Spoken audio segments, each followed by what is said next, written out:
Valentine's Day, 1998.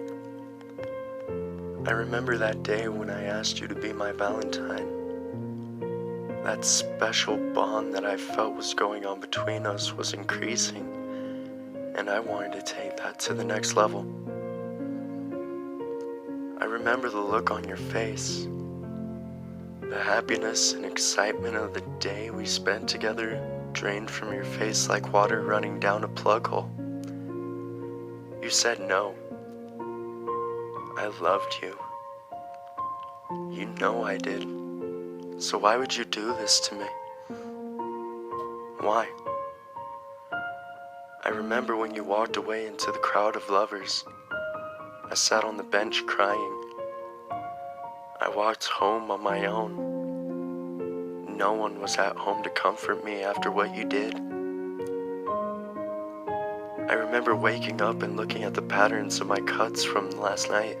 The blood on the carpet was still there from last night. The writing on my bedroom walls was still there. Why? The writing said, all written in blood. I remember 2 weeks later, I saw you on the street with another man, much younger and better looking than me. The pain just grew and grew. Everything we had done together had just been thrown away by you. Every time we fucked, you told me that you loved me and me only. I remember when I walked down that alley and that gang of thugs mugged me and killed me. I died thinking of you as the knife plunged into my chest, ending my life with pain in my heart as the knife dug deeper into me. I could feel the life slipping away. The sheer pain was excruciating. I remember at my funeral, my friends and family were there. My mother was crying. My father was comforting her. I looked around, but couldn't find you anywhere. When I died, it wasn't nice. All I could feel was searing pain through my body as if I was on fire. The pain was excruciating, and I only escaped because I didn't feel complete. I felt I needed something more, and I knew what it was. It was revenge. I don't know how I escaped, but it involved lots of pain. When I got back to Earth, I felt like going straight home to say hey to everyone and say I survived.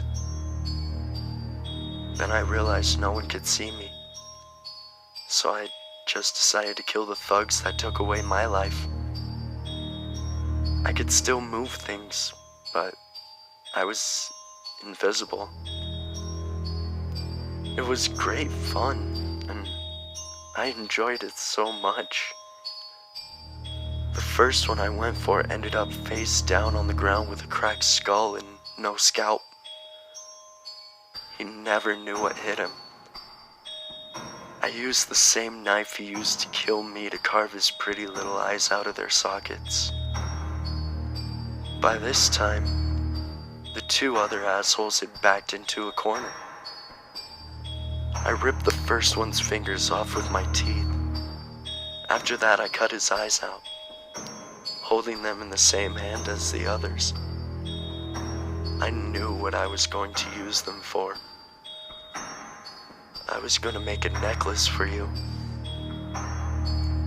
With the second shuddering in pain on the floor and the third in tears, I felt the rush and became even more violent. I cracked his jaw with the first uppercut and dislodged his head from his body with the second. And as with the others, I cut his eyes out with the same knife and kept the eyes and knife for later use. I knew where I had to go next. I was going to his house, the one who took you from me. I was going to be less forgiving to him. When I first saw him, he knew something was wrong. He could sense me getting closer. I knocked him out with a single punch to the neck, taking out his airway and suffocating him till he collapsed. After that, I surgically cut a hole in his throat so he could breathe. I wanted this to last for as long as possible. He choked up blood and started to wake. On the verge of death, it appeared he could see me. He knew who I was. But you were dead, he stuttered. He was so wrong. I cut his eyes out with him still screaming, then plunged the knife deep into his stomach, watching his intestines pour out onto the cold carpet floor.